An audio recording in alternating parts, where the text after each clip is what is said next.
Gusto mo bang maging maayos yung buhay mo?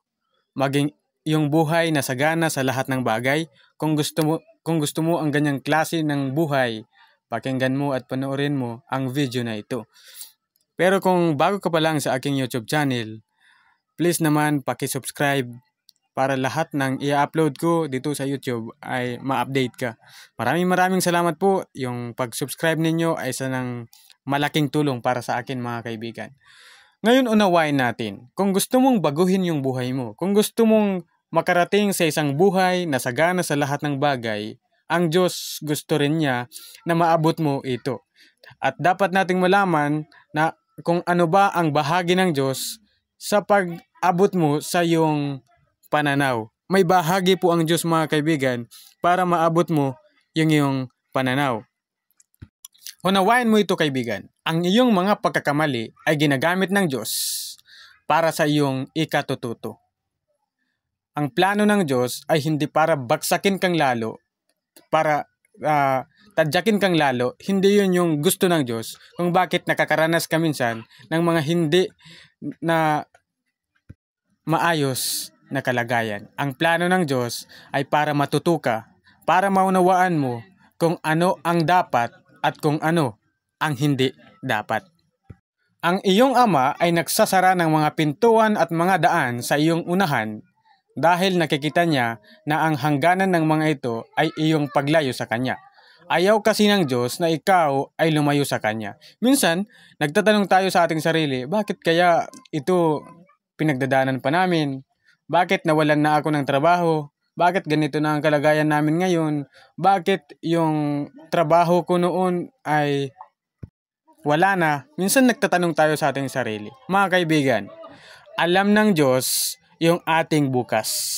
Alam ng Diyos ang ating patutunguhan. Kaya isinasaran niya ang mga trabaho, ang mga oportunidad sa atin dahil alam niya na pag ginagawa mo ito o pag gagawin mo ito, lalayo ka sa Diyos. Ayaw ng Diyos na lumayo ka sa Kanya. Tandaan mo ito, kaibigan. Kapag isinara ng iyong ama, unang Diyos, ang isang pintuan o daan, ito ay katiyakan na siya ay magbubukas ng isang tama at mabuting pintuan para sa iyo. Huwag mong panghinayangan ang mga isinasara ng Diyos na mga daan o mga pintuan. Minsan sinasabi natin, bakit kaya nawalan na ako ng trabaho? Bakit kaya ganito ang naging sitwasyon namin? Nag-iisip tayo ng ganun. Huwag tayong mag-isip ng ganyan. Huwag nating panghinayangan ang mga trabaho na nawala sa atin. Alam ng Diyos na pag sinaran niya yan, mayroon siyang bubuksang isang bago, isang ligtas, isang mas maayos na trabaho para sa iyo.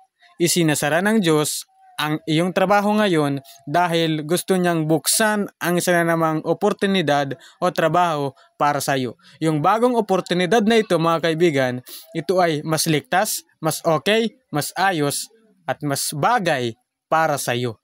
At tinitiyak ko sa iyo, ito ay para sa iyong ikabubuti. May mga pagkakataon na inaalis ng iyong ama ang mga pagkakataon o trabaho. May mga pagkakataon na inaalis ng Diyos ang mga kaibigan mo para makita mo ang kanyang kahalagahan sa mga panahong siya na lang ang naiwan sa iyo. Para maipakita niya sa iyo na siya lang ang totoo at nag-iisang masasandalan mo o maaasahan mo. Yun minsan, mga kaibigan, ang nararanasan natin.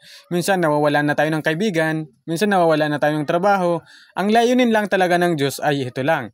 Para maisip mo at maunawaan mo na ang Diyos lang ang tangi mong maaasahan o masasandalan sa panahon na ikaw ay dumaraan sa mga may hirap na kalagayan. Ang Diyos lang talaga, mga kaibigan. Hindi yung mga kaibigan mo, hindi yung mga kakilala mo, hindi yung mga trabaho mo ang sandalan mo. Kung hindi, ang Diyos ang nag-iisang sandalan, ang Diyos ang nag-iisang maaasahan sa buhay mo. Yun ang layunin ng Diyos kung bakit pinapadaan ka sa mga ganyang uri ng buhay o pamumuhay sa daigdig na ito.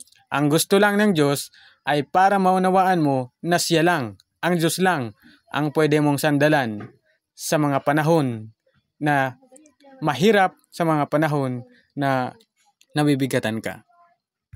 Ang paghihintay ay bahagi ng paghubog sa iyo ng Diyos. Tignan mo si David. Si David ay pinahiran ng langis bilang bagong hari ng Israel nung siya ay binatilyo pa lamang. Si Jose naman, mga kaibigan, si Jose naman ay kinausap ng Diyos na siya daw ay uupo sa isang trono bilang isang pinuno. Pero si Jose ay nagtiis at naghirap kasama ang mga bilanggo sa kulungan. Naranasan yun ni Jose. Alam niyo mga kaibigan, kung tutuusin lang, pwede nang magreklamo si Jose. Pwede nang sabihin ni Jose na, ang sabi mo, Panginoon, ako ay mamamahala sa isang malaking bansa. Pero bakit ngayon? Bakit ngayon naghihirap ako? Nandito ako sa kulungan, mahirap ang sitwasyon ko, mahirap ang kalagayan ko. Pwede na yang itanong ni Jose sa Diyos. Pero hindi.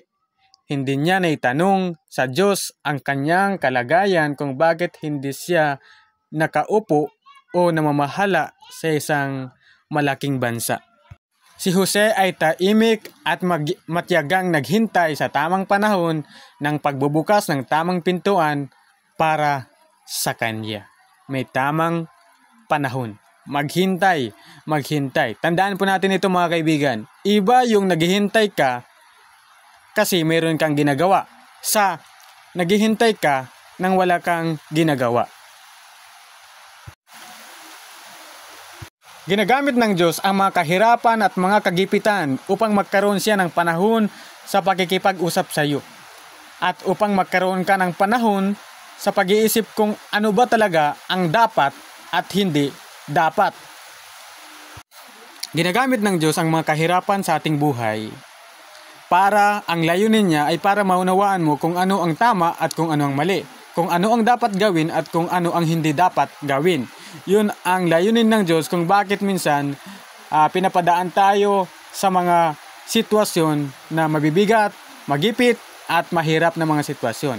Ang layunin niya, tandaan po natin mga kaibigan, ay para lamang malaman natin at maunawaan natin kung ano ba talaga ang dapat gawin at ano ba talaga ang hindi dapat gawin.